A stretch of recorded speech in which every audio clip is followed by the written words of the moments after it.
Hello दोस्तों, आज मैं बात करने जा रहा हूँ चाचा चौधरी और प्रोफेसर प्रोफेसर शटलकॉक कॉमिक्स के बारे में। और ये मेरे पास 15 रुपीज़ वाली प्रिंट है। और कवर आप देखो, सिंपल है लेकिन बहुत ही ज़्यादा ब्यूटीफुल है। ऑफ कोर्स ये कॉमिक्स भी मेरे पास बहुत सालों से है। तो पहली स्टोरी ही प्रोफेसर शटलकॉक के ऊपर है कि जो अपना धमाका सिंह होता है वो गोबर सिंह के पास जाता है। वो बोलते हैं कि कहीं मतलब बैंक को लूटते हैं। तो गोबर सिंह बोलता है कि जब तक चौधरी ज़िंदा रहेगा तब तक डर बना रहेगा कि पकड़वा देगा। तो गोबर सिंह धमाका सिंह बोलता है कि मेरे पास एक आइडिया है कि मैं एक बंदे को जानता हूँ जिसका नाम है प्रोफेसर शटलकॉक। तो हम किस तरीके से उसके ज़रिए पहुँचा देंगे ऊपर।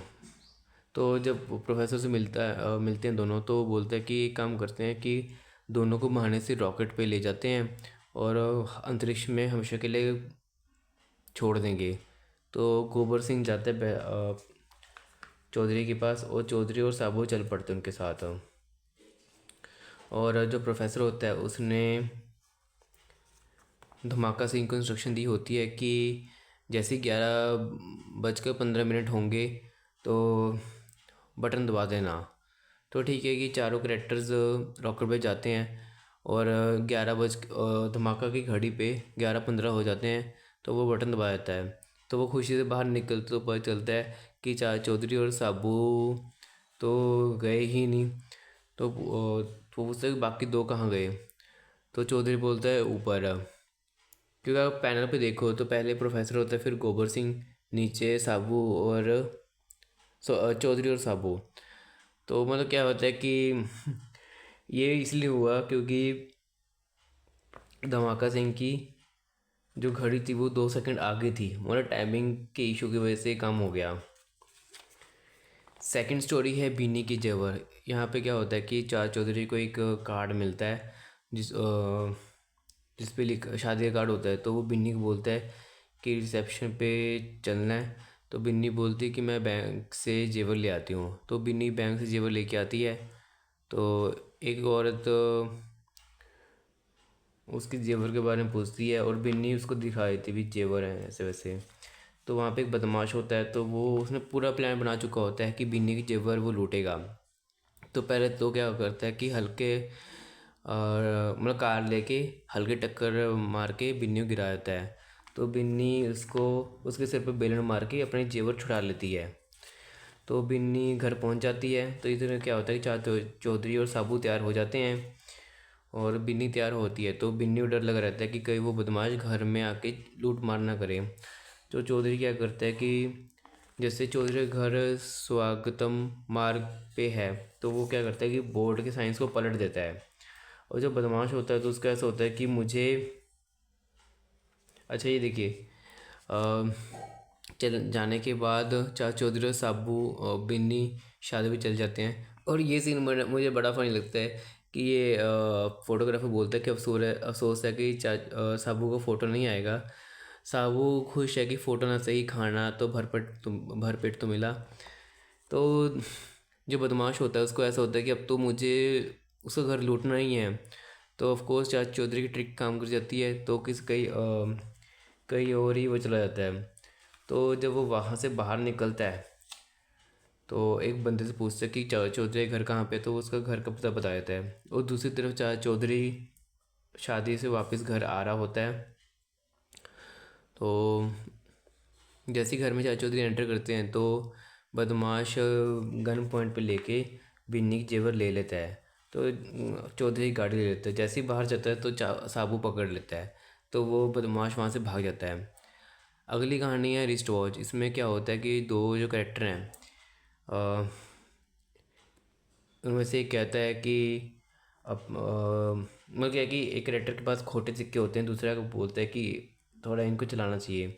तो बस वही है कि किसी बंदे को पकड़ते हैं, वो बोलते हैं कि मैं एक का डबल कर सकता हूँ। तो क्या करता है कि एक बंदे का 1 रुपये ले लेता है और अपने खोटे सिक्के दे देता है। तो बाद में उसको पता चलता है कि ये खोटे सिक्के हैं। तो दूसरी तरफ चाचा चौधरी अपनी नई रिस्ट वॉच पहन के जा रहा होता है, तो उसके मन में लालच आता है कि मेरे दादा की पुरानी घड़ी तो उसको रिप्लेस कर दूंगा।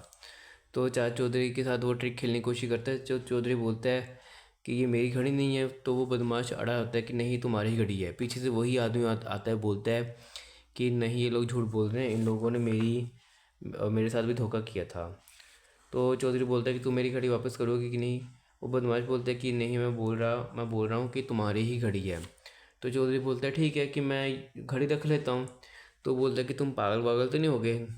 तो बोलता है कि घड़ी चाहे टूटी फूटी हो, लेकिन जो इसकी चेन है वो शुद्ध सोने की है। तो वही बदमाश के छक्के छोड़ जाते हैं। अगली कहानी है आचार्य चौधरी का हाथी। इसमें क्या होता है कि दो बदमाश होते हैं। उनका ऐसा होता है कि कोई भी यहाँ से आएगा तो लूट लेंगे। तो एक बंदे को लूटने की कोशिश करते हैं। तो उस बंदे के पास पिस्तौल होती है। तो जो एक बदमाश है वो सलाह देता है कि पहले हम जांच कर लेंगे कि ऑपोजिट बंदे के पास कोई हथियार वथियार है कि नहीं। अच्छा, तो चार चौधरी आ रहा होता है, उसके आगे एक हाथी होता है। तो ये बदमाश जाते हैं। तो पूछते हैं क्या कहाँ जा रहे हो। वो बोलते हैं कि अस्पताल में। तो वो बोलता है कि आपके पास कोई हथियार वथियार तो नहीं है। वो बोलते हैं कि अस्पताल में हथियार का क्या काम। तो वो चाकू निकाल के बोलता है कि जो कुछ भी तुम्हारे पास है वो मुझे दो। वो बोलता है मेरी जेब तो खाली है। तो बदमाश बोलता है कि इसका हाथी ले लो। तो वो उसका मजाक उड़ा रहे होते हैं कि तुम्हारे पास हाथी है, तुम आराम से बैठ के जा सकते थे, तुम तो बेवकूफ़ हो जो पीछे जा रहे हो। तो हाथी एक छींक मार देता है। तो चौधरी बोलता है कि मेरे हाथी को फ्लू हो गई, इसलिए उसको ठीक करवाने के लिए हॉस्पिटल जा रहा था। अगली कहानी है पेड़ के फल। इसमें क्या होता है, एक बंदा होता है, वो मालिक के एक बंदे के पास जाता है। वो बोलता है कि आम कितने गिरे। वो बोलता है कि ज़मीन पे जो आम गिरे हैं उनके 10 रुपये, अगर पेड़ के आम लोगे तो 200 रुपये, क्योंकि उस पर ज़्यादा है। तो वो क्या बोलता है कि ठीक है मैं ज़मीन पे गिरे हुए आम लूँगा। तो 10 रुपये उसको दे देता है। तो ये बंदा बदमाश होता है, वो क्या कहते हैं बुलडोज़र लेके ना वो पेड़ को गिराने की कोशिश करता है। मतलब उसकी थ्योरी ये होती है कि पेड़ को गिरा दूंगा तो वो सौदे के मुताबिक पेड़ से गिरे हुए आम भी मेरे होंगे। मतलब एक तरह से ठगी ही है। तो उसको कॉन्फिडेंस हो जाता है, तो चाचा चौधरी के पास जाता है। तो सेम ट्रिक अप्लाई करने की कोशिश करता है। ठीक ठीक है, चौधरी भी 10 रुपये के हिसाब से ज़मीन पर गिरे हुए आम बेच देता है बुलडोज़। और वो बंदा बुलडोज़र लेके आता है। तो साबू उसको उठा के फेंक देता है। अगली कहानी है रेगिस्तान में। इसमें क्या होता है कि दो राहगीर होते हैं, वो रेगिस्तान में जा रहे होते हैं अपने ऊँट के साथ। गर्मी बहुत पड़ रही होती है। तो उनको रास्ते में एक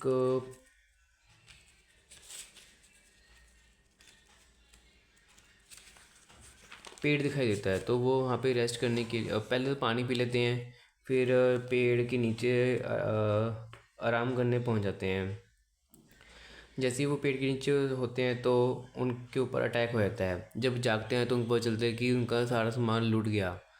तो वो पैदल ही वापस शहर पहुंच जाते हैं। तो वहाँ देखते हैं कि चाचा चौधरी है वहाँ पे। अपोज वो बंदा चाचा चौधरी का दोस्त होता है। तो वो पूछता है कि कहाँ जा रहे हो। चौधरी बोलते हैं कि जैसे मैं जा रहा था। तो बोलते हैं कि तो ये बंदा बोलता है कि मेरी सलाह है कि रास्ते में अगर पेड़ पेड़ दिखाई दे तो वहाँ पे रुकना मत, क्योंकि वहाँ पर लूट मार बहुत है। तो चौधरी बोलता है ठीक है। तो वो अगले दिन निकल पड़ते हैं। साबू को प्यास लगती है, लेकिन चौधरी के हाथ से बोतल फिर से जाती है जो टूट जाता है। तो वो थोड़ा आगे बढ़ते हैं तो उनको वही पेड़ और पानी देखने को मिलता है। तो पहले वो लोग पानी पीते हैं, फिर पेड़ के नीचे आराम करने की कोशिश करते हैं। चौधरी के पास तो एक औजार होता है। तो वो चीज़ करने की कोशिश करते हैं। चलो साबू को तो अटैक हो जाता है, लेकिन साबू को फ़र्क नहीं पड़ता। चौधरी को पहले अपने आप को बचा लेता है। तो चौधरी बोलता है कि पेड़ में कोई छुपा हुआ है। तो ये लोग साबू पेड़ हिलाता है, बदमाश नीचे गिर जाते हैं। और चौधरी बोलता है कि तुम्हें सब कुछ वापस करना पड़ेगा। तो बस जो वो बंदा था उसको उसका सामान भी मिल गया। अगली कहानी है गैस चैम्बर। इसमें क्या होता है कि बिन्नी होते हैं, बोलते हैं कि तुम्हें लोगों की परवाह, अपने घर की परवाह नहीं है, कल से रॉकेट गायब है, वही रॉकेट जो उनका कुत्ता है। तो इतने में गोबर सिंह का फ़ोन आता है, लेकिन चौधरी को पता नहीं कि वो गोबर सिंह है। वो बोलते हैं कि आपका कुत्ता सुरक्षित है, मेरे पास है, ये एड्रेस है, यहाँ से आप अपने कुत्ते को ले जाओ साबू के साथ। तो चौधरी और साबू चल पड़ते हैं। तो जैसे वो बिल्डिंग में घुसते हैं तो बिल्डिंग बंद हो जाती है और ऊपर एक ट्रांसपेरेंट शीशा होता है। तो वहाँ पे गोबर सिंह देखने को मिलता है। मतलब एक तरह से ये गोबर सिंह का ट्रैप ही होता है। तो इधर ये लोग पहचान लेते हैं। वो बोलते हैं कि ये एयर टाइट रूम है, इसमें जहरीली गैस छोड़ूंगा तो तुम सभी मर जाओगे। तो धुआं छोड़ता है। तो चौधरी बोलता है कि यहाँ से निकलने का सिर्फ एक ही रास्ता है, वो शीशा छत पर लगा शीशा। तो साबू शीशा तोड़ देता है और गोबर सिंह को पकड़ लेता है। तो ऑफ कोर्स गोबर सिंह को छोड़ना ही पड़ता है। तो गोबर सिंह फिर बोलता है कि ये मेरी ये कोशिश भी बेकार गई। अगली कहानी है साबू और डागबो साहब। इसमें क्या होता है कि चौधरी साबू पूछता है कि कहाँ जा रहे हो। तो साबू बोलता है कि डागबो ने भी मेरे को बुलाया क्योंकि मैं एक बहुत अच्छा गोताखोर हूँ। तो मतलब ये स्विमिंग के लिए बुलाया होता है।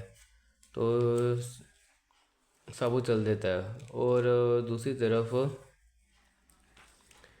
जो एक कैरेक्टर है डागबो, तो एक और बंदा है, वो बोलता है कि आपने स्विमिंग पूल बड़ा अच्छा बनवाया है। वो बोलता है कि पानी में पैर डाल के देखो।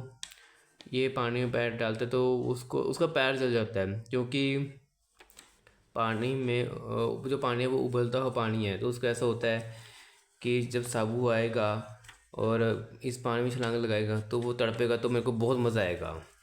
तो इतने में साबू आ जाता है। तो साबू ऊपर चढ़ता है। लेकिन क्या होता है कि जैसे ही वो प्लेटफॉर्म में चलता है, क्योंकि प्लेटफॉर्म साबू के लिए बहुत भारी होता है, तो वो वहाँ टूट जाता है और वो डाक के ऊपर ही गिर जाता है। तो अब इसी का ही मनोरंजन हो गया। तो ये कॉमिक यहीं पे ख़त्म हो जाती है। और जैसे कि आपने देखा कि सभी स्टोरीज़ का आर्टवर्क, कलरिंग बहुत ज़्यादा शानदार है। तो बहुत अच्छी स्टोरी है सभी की। तो ठीक है दोस्तों, आज की वीडियो के सिर्फ इतना ही। मिलता हूँ नेक्स्ट वीडियो में। Till then bye and thank you for watching this video.